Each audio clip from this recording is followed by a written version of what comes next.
श्रोताओं नमस्कार, स्वागत है आपका हमारे साप्ताहिक कार्यक्रम इनसे मिलिए में। इस कार्यक्रम के अंतर्गत हम ऐसे व्यक्तित्व से आपकी मुलाकात करवाते हैं जिन्होंने अपने क्षेत्र में बहुत बड़ा मुकाम हासिल किया है और केवल अपने लिए ही नहीं, लोगों को देने के लिए, समाज को प्रेरित करने के लिए भी इनके पास कई सारे अनुभव हैं और इन्हीं अनुभवों से हम लाभान्वित होते हैं। आज हमारे कार्यक्रम में, हमारे स्टूडियो में हमने आमंत्रित किया है वरिष्ठ चित्रकार, कार्टूनिस्ट, आप हैं श्यामल दास जी। कह सकते हैं कि आप बहुमुखी प्रतिभा के धनी हैं। श्यामल दास जी, बहुत बहुत स्वागत है आपका हमारे कार्यक्रम में। सब श्रोताओं को नमस्ते। श्यामल दास जी, हम बता दें श्रोताओं को कि आप स्केच आर्टिस्ट हैं, आप कार्टूनिस्ट भी हैं और आप कई कलाओं से रुचि रखते हैं, आप फोटोग्राफी भी करते हैं। कार्यक्रम में हम आगे बढ़ें इससे पहले हम आपके व्यक्तिगत जीवन के बारे में जानना चाहेंगे कि आपका बचपन कैसा बीता, आप कहाँ के रहने वाले हैं? मैं हुगली डिस्ट्रिक्ट चंदन नगर में रहने वाला हूँ। तो चंदन नगर एक ऐतिहासिक जगह है। क्या खासियत है चंदन नगर की? चंदन नगर एक्चुअली 1947 में इंडिया स्वाधीन हुआ था, लेकिन चंदन नगर स्वाधीन हुआ था 1948 में, एक साल बाद आज़ाद हुआ। एक साल बाद आज़ाद हुआ। अच्छा, इसके पीछे क्या कारण? इसका पीछे ये कारण है, उस जगह पे फरासी लोग रहता था। तो ऑल ओवर इंडिया जब स्वाधीन हुआ 1947 में, चंदन नगर एक साल बाद फरासी लोग छोड़ के गया। अच्छा। स्वाधीन करके गया। अच्छा, तो इस हिसाब से वो इतिहास में एक अलग ही स्थान रखता है। और सबसे बड़ा इम्पोर्टेंट है कि जेहेतु वो फरासी लोग वहाँ पे रहता था, तो इंग्रेज लोग वहाँ घुस नहीं पाता। अच्छा। तो सारे फ्रीडम फाइटर वहाँ पे आते थे और वहाँ ही प्लानिंग होता था सब कुछ का।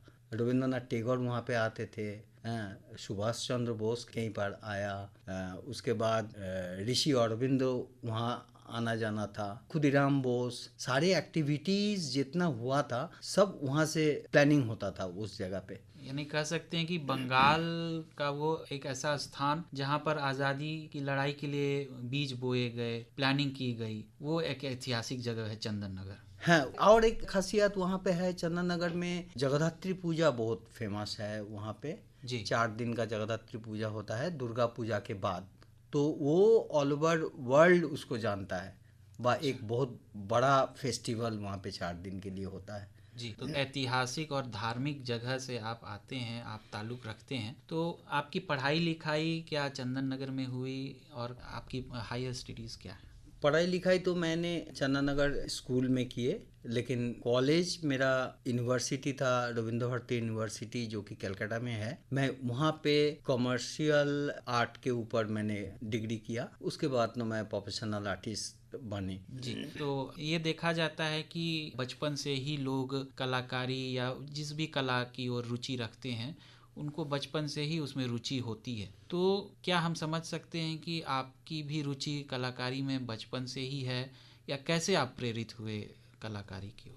जब प्राइमरी स्कूल में मैं पढ़ रहा था, तो उस समय का कुछ स्केचेस अभी भी हम याद करते हैं वो, और अभी भी मैं साथ में भी रखता हूँ। वो स्केचेस कुछ नंदलाल बोस का था, जो कि रविंद्रनाथ टैगोर का लिखा हुआ वो सारे किताब था, और उनके सारे पेज में स्केच था जो कि ब्लैक एंड वाइट और लाइन्स। तो वो चीज़ हमको बहुत अच्छा लगता है। और सबसे बड़ी बात आपको ये भी बात बताता हूँ, नंदलाल बोस मेरा बिहार का हवेली खड़गपुरा का आदमी है। जी जी। तो उनका वो हमको बहुत पसंद था, तो उसको हमने उस समय से कॉपी भी करते थे, देखते तो थे, अच्छा तो लगता था, कॉपी भी करते थे। तो धीरे धीरे बाद हमको लगा जे हम इसके आर्ट कॉलेज में क्यों नहीं पढ़ाई किए। बीच में मैं पूछना चाहूँगा, क्या जब आप कॉपी करते थे तो आपको पता था कि ये नंदलाल बोस के स्केचेस हैं?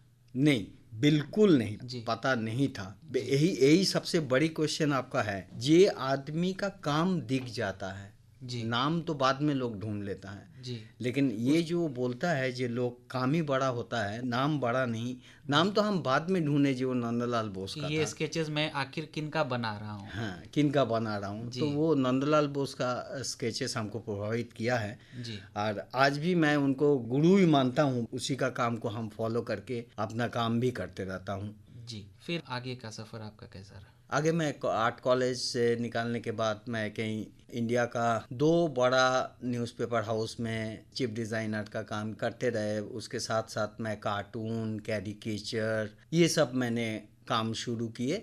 और न्यूज़पेपर हाउस में हमने बहुत काम किए, मैगज़ीन का भी बहुत काम किए। तो जब न्यूज़पेपर हाउस में काम कर रहे थे तो अब एक आदमी का काम हमको बहुत पसंद आया, जो कि R.K. लक्ष्मण जी, महान कार्टूनिस्ट था। तो वो भी एक समय मेरा कॉलीग ही थे। अच्छा। उन्होंने दिल्ली ऑफिस में बैठते थे तो हम लखनऊ ऑफिस में बैठते थे, तो उनसे भी हमको बहुत सारी चीज़ सीखने का मिला। R.K. लक्ष्मण आपके कलीग थे, आपकी भेंट उनसे होती थी, तो जब वो कार्टून बनाते थे तो क्या सोचते थे? कार्टून बनाने के समय उनके दिमाग में क्या चलता रहता था? हमारे बीच ये उत्सुकता है। देखिए, कार्टून तो उन्होंने बनाते तो वो तो बहुत बड़ा कार्टूनिस्ट है, लेकिन हमसे काफ़ी सीनियर भी था। जी। लेकिन बात यह है कि जो कार्टूनिस्ट जब कार्टून बनाते हैं, वो तो कार्टून एक रिफ्लेक्शन होता है, समाज का रिफ्लेक्शन। ये एक जस्ट कम्युनिकेशन है। एक पॉलिटिशियन क्या कर रहा है, एक फेमस आदमी क्या कर रहा है, तो उसके ऊपर लोग कार्टून बनाता है, जो कि एक जस्ट कम्युनिकेशन, बड़े बड़े मुद्दों को एक हल्के फुल्के ढंग में देखा है, जो आम कि आदमी की आसान छवि। तरीका, हाँ, आसान तरीका से सीख जाए, आसान तरीका से समझ समझ जाए। यही है कार्टून। बाकी यार की कार्टून में कुछ कुछ चीज़ें बहुत महत्व रखता है, जैसे लैंग्वेज, बहुत पॉलिश लैंग्वेज होना चाहिए। कार्टून में कोई ऑफ सीन नहीं होना चाहिए, किसी को कोई गंदा तरीका से ना प्रेजेंट करना, ये सब अच्छा कार्टूनिस्ट का बहुत बड़ा लक्षण होता है। पॉजिटिव पोर्ट्रेल होना चाहिए, पॉजिटिव होना चाहिए जी। हैं। और कार्टून बेसिकली रिफ्लेक्ट होता है, जो एक आदमी क्या काम कर रहा है उसका रिफ्लेक्शन। जी, तो आप चित्रकार भी हैं, आप कार्टूनिस्ट भी हैं, आप फोटोग्राफर भी हैं, कई सारी कलाएं हैं आप कर रहे हैं। इसके अलावा क्या आप गीत संगीत में भी रुचि रखते हैं? देखिए, जेहेतु मैं बंगाल से नाता रखता हूँ, मैं जो कॉलेज से पढ़े हूँ वो रविंद्रनाथ टैगोर का ही बना हुआ कॉलेज है, शांति निकेतन, रविंद्र भारती यूनिवर्सिटी, रविंद्र शांति निकेतन और रविंद्र भारती दोनों ही उन्हीं का बना हुआ है। जी। तो वहाँ पे रविंद्र संगीत तो मैं सुनता ही हूँ, पसंद भी करता हूँ, नजरुल गीति भी सुनता हूँ। लेकिन ये भी बात, मैं क्लासिकल म्यूज़िक भी सुनता हूँ, मैं फोक सॉन्ग भी सुनता हूँ, मैं अच्छा फिल्म संगीत भी मैं सुनता हूँ। जी बिल्कुल। तो कई प्रकार के गीतों में और विभिन्न विधाओं के संगीत में भी आपकी रुचि है। श्यामल दास जी, हमारे श्रोता ये जानना चाहेंगे कि चित्रकारी तो एक पैशन के रूप में अच्छा है, एक हॉबी के रूप में अच्छा है, लेकिन करियर के रूप में इसे चुनना ये एक चैलेंज के रूप में आता है। अभी भी लोग सोचते हैं कि चित्रकारी को करियर के रूप में कैसे चुने। तो आपसे हम जानना चाहेंगे आपका एक्सपीरियंस कि आपने चित्रकारी को करियर के रूप में लेने का निर्णय कब लिया? मैंने तो पहले तो आर्ट कॉलेज में मैंने डिग्री हासिल की है। उसके बाद मैं न्यूज़पेपर हाउस में काफ़ी दिन तक काम करते रहे। सिर्फ विजुअल आर्ट का बेसिक ही मैं बना लिया अपना करियर, और ये करियर अच्छा करियर है। इसमें आज अभी ये डिजिटल जगह पे तो बहुत ज़्यादा ऑप्शन व अपॉर्चुनिटी है, करियर अच्छा बन सकता है। और जो मैं किया हूँ, मैं जो करता हूँ, मैं ये आर्ट को टोटल विजुअल आर्ट के ऊपर ही मैं काम करता हूँ। जैसे मान लीजिए, मैं न्यूज़पेपर हाउस में पेपर का डिज़ाइन, उसके बाद मैगज़ीन का डिज़ाइन, मैगज़ीन का कवर पेज, कार्टून बनाना, कैरिकेचर बनाना, इलस्ट्रेशन बनाना, उसके बाद तो बहुत काम तो हो ही जाता है। और लोग को करियर भी बना सकते हैं, क्योंकि आज का दिन में इसका करियर बनाना आसान भी है, अपॉर्चुनिटी भी बहुत है। जी, तो चित्रकारी में करियर की अपार संभावनाएं हैं, जैसा हमारे वरिष्ठ चित्रकार अपने एक्सपीरियंस से बता रहे हैं।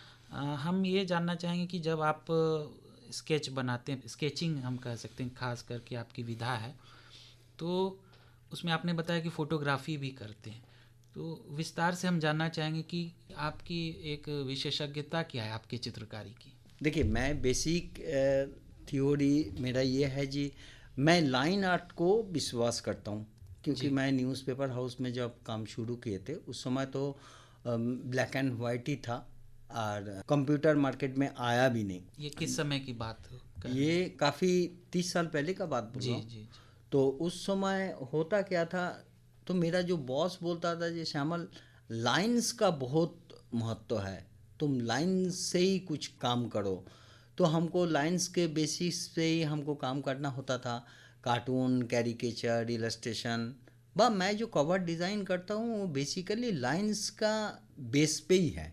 जी लाइंस का बेस पे। और कुछ कुछ तो मैं फोटोग्राफी कर रहा हूँ अभी, जो कि हेरिटेज साइट का मैं फोटोग्राफी हमको पसंद है। हम्म, तो हेरिटेज साइट में बिहार का बहुत सारे हेरिटेज साइट है जिसको मैंने अभी ऑल ओवर वर्ल्ड में इस्टेब्लिश कर पाए। कुछ फोटोग्राफी जैसे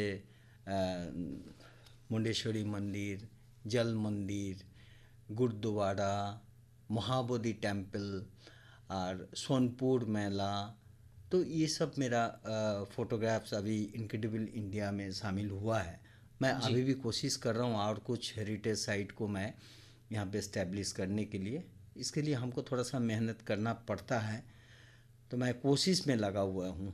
तो आपकी जो फोटोग्राफीज है वो अतुल्य भारत, इनक्रेडिबल इंडिया इंडिया में के पोस्टर के रूप पोस्टर में के रूप हम देख में, सकते हैं। हाँ, देख सकते हैं। तो ये केवल बिहार के लिए आप कर रहे हैं या भारत के अन्य साइट्स की भी फोटोग्राफी आप करते हैं? अभी मैं ये बिहार में, जेहेतु मैं अभी हूँ तो बिहार में कर रहा हूँ, लेकिन यूपी का कुछ फोटोग्राफी मेरा किया हुआ है, दिल्ली जी का भी किया हुआ है, लेकिन वो अभी तक मैं इनक्रेडिबल इंडिया में इस्टेब्लिश नहीं कर पाया। जी अगला दिन में मैं जी, करूँगा। ये सफ़र जारी रहेगा आपका, हम शुभकामनाएं देते हैं। आप बर्ड्स की फ़ोटोग्राफ़ी, चित्रकारी भी करते हैं, स्केचेस बनाते हैं, तो इसके पीछे का क्या कारण है? चिड़ियों की दुनिया, वर्ल्ड ऑफ बर्ड्स, ये भी आप कुछ काम कर रहे हैं, तो इसके बारे में हमारे श्रोताओं को बताएं। द वर्ल्ड ऑफ बर्ड्स मेरा ये एक सोच था। ये सोच का थोड़ा सा अलग टाइप का समय आ गया था, जो कि कोरोना काल में जब सब कुछ बंद था, हम घर पे बैठे हुए थे, पूरा सन्नाटा। तो जब एनवायरनमेंट भी उस समय थोड़ा कुछ चेंजेस आया, तो हमको मेरा गार्डन में बाहर का चिड़िया भी आना शुरू किया। हमने अपना पेड़ में हॉर्नबिल देखे, हमिंग बर्ड देखे, बुलबुल देखने लगे, तो हम बैठे बैठे फोटोग्राफी भी कर रहे थे और स्केच भी कर रहे थे। ऐसे स्केच करते करते प्राय 50 स्केच मैं बना लिया था। अच्छा। तो उसी समय आया था आज़ादी के अमृत महोत्सव, जी जी। इंडिया का 75 years Independence Day. Independence Day. जी तो उसका और 6 महीना बाकी था, तो हमने सोचा क्यों नहीं इसको 75 किया जाए। तो मैंने फिर उसमें लगे तो 50 से 75 चिड़िया को हमने ड्रॉ कर लिए। तो उसके बाद मैंने सोचा जो एक एग्जीबिशन करते हैं।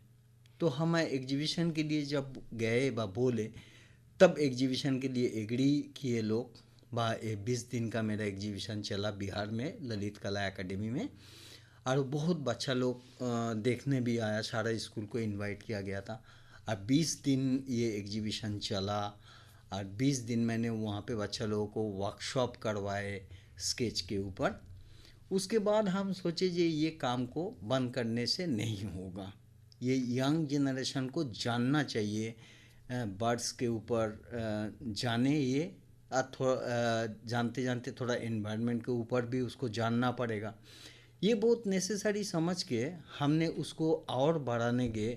वो अभी द वर्ल्ड ऑफ बर्ड्स 100 के ऊपर वो चिड़िया मैंने किया ये आपकी पुस्तक है? है। तो ये पुस्तक मैं बोलते हूँ, लेकिन ये 2 फीट बाई 1.5 फीट का पैनल है, और इसको हमने पेज को ओपन करके, एक किताब का पेज को ओपन करके जैसे डिस्प्ले किया जाता है, इसको मैंने डिस्प्ले किया।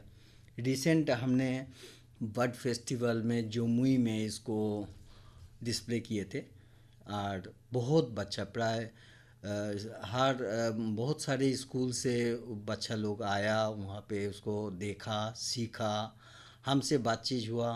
एक बार एग्जीबिशन घूरने के बाद, देखने के बाद, प्राय 100 बर्ड्स के जानकारी वो बच्चा, न्यू जनरेशन को मिल जाता है। यही एक फ़ायदा है। तो आप ये जो बर्ड्स का कलेक्शन, जो स्केचेस आपने किए हैं 100 से ऊपर, तो क्या ये प्रायः सभी इंडेंजर्ड स्पीसीज़ हैं या कॉमनली पाए जाते हैं? कैसे बर्ड्स इंक्लूड हैं इसमें? नहीं, इंडेंजर स्पीसीज तो है ही, क्योंकि स्पीसीज सबको यहाँ पे मिलना भी मुश्किल है। जी जी। हाँ, लेकिन बात है कि ये हार्ट चिड़िया को अगर आप प्यार से खिलाइएगा, पानी दीजिएगा, तो वो अपना बन जाता है। लेकिन चिड़िया बहुत ही ह्यूमन के साथ फ्रेंडली बिहेवियर करता है। ये हमको जानकारी है, हम मेरा एक्सपीरियंस है, मैंने ये बोल सकता हूँ, क्योंकि मैं चिड़िया को जब देखता हूँ सिर्फ आर्टिस्ट की तरह ही मैं नहीं देखता हूँ, as a good human being की तरह देखता हूँ। तो चिड़िया भी वैसा ही आपसे बिहेवियर सुंदर करेगा। जी, आपने कहा कि as a good human being के रूप में आप चिड़ियों को, पक्षियों को देखते हैं, तो कहीं ना कहीं आपके इस प्रदर्शनी, आपके स्केच बुक 100 बर्ड्स का जो आपने कलेक्शन किया है, क्या इसके पीछे सोच है? क्या ये पेंटिंग तक ही सीमित है या इसके आगे भी पर्यावरण के प्रति भी आपका कुछ सोच है? नहीं, ये पेंटिंग तो ये बेसिकली स्केच है। स्केच ऐसे ही पेंटिंग से ज़्यादा ये अट्रैक्टिव। अट्रैक्टिव होता है, जी क्योंकि ये बहुत जल्दी नज़र करता है। क्योंकि एक तो ब्लैक एंड वाइट, और दूसरी बात इसमें डिटेलिंग्स इतना अच्छा कर सकते हैं। एक एक चिड़िया को आप देखिएगा तो लगेगा जो आप जिंदा देख रहे हैं। जी। और एक सबसे बड़ी बात कीजिए, न्यू जनरेशन बर्ड्स का फोटोग्राफी बहुत लोग देखता है लेकिन याद नहीं रखता। लेकिन जो मेरा एग्जीबिशन में आता है उसको लेकिन याद रखता है, याद पड़ जाता है जी ये ब्लैक एंड वाइट में मैं इतना चिड़िया का स्केच देखा था। तो ये एक प्लस पॉइंट है। थोड़ा सा डिफ़िकल्ट है, लेकिन ये हम जानते हैं जी इसका वैल्यू है और वैल्यू रहेगा भी। और ये समाज के ऊपर बहुत न्यू जनरेशन को बहुत काम देगा, व एनवायरनमेंट को भी बहुत फ़ायदा पहुंचाएगा ये चीज़।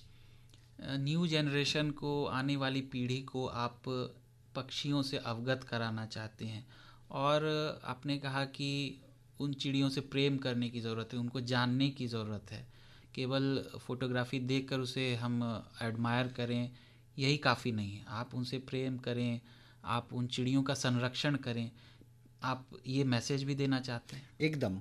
एक तो है आर्ट को समझना, जी दूसरी बात आर्ट का समझते समझते बायोडाइवर्सिटी को समझना। बायोडाइवर्सिटी जब समझिएगा तब सब कुछ आपका पॉजिटिव थिंकिंग भी शुरू होगा। तो एक आर्टिस्ट हमेशा क्रिएटिव वर्क करता है, और मेरा भी सोच ऐसा ही है। क्रिएटिव वर्क लोग को फ़ायदा ही पहुंचाएगा, और न्यू जनरेशन के लिए ये बहुत फ़ायदेमंद साबित होगा। जी बिल्कुल। तो काफ़ी सराहनीय कार्य आप कर रहे हैं, और हमें उम्मीद है कि आगे भी आपका ये कार्य अनवरत जारी रहेगा। आपने बातचीत के दौरान ये कहा कि हाल में ही आपने जमुई में एक एग्जीबिशन लगाया था स्केचेस के, बर्ड्स के स्केचेस के, तो उसकी क्या खासियत रही, कैसा एक्सपीरियंस रहा और क्या क्या आपने उसमें किया? वहाँ पे तो 100 के ऊपर स्केच तो लगा हुआ था, लेकिन वहाँ पे एक नयापन मैंने किया। तो वहाँ पे एक मॉडल बनाया था जो कि न्यू जनरेशन को ये जानना चाहिए। जमुई में एक टाइप का बाहरी चिड़िया आता है जो कि यहाँ कभी कभी रह भी जाता है, अंडा भी देता है। प्रवासी ये पक्षी। प्रवासी पक्षी, जी जो कि ऑल ओवर वर्ल्ड में ये 3 जगह में है।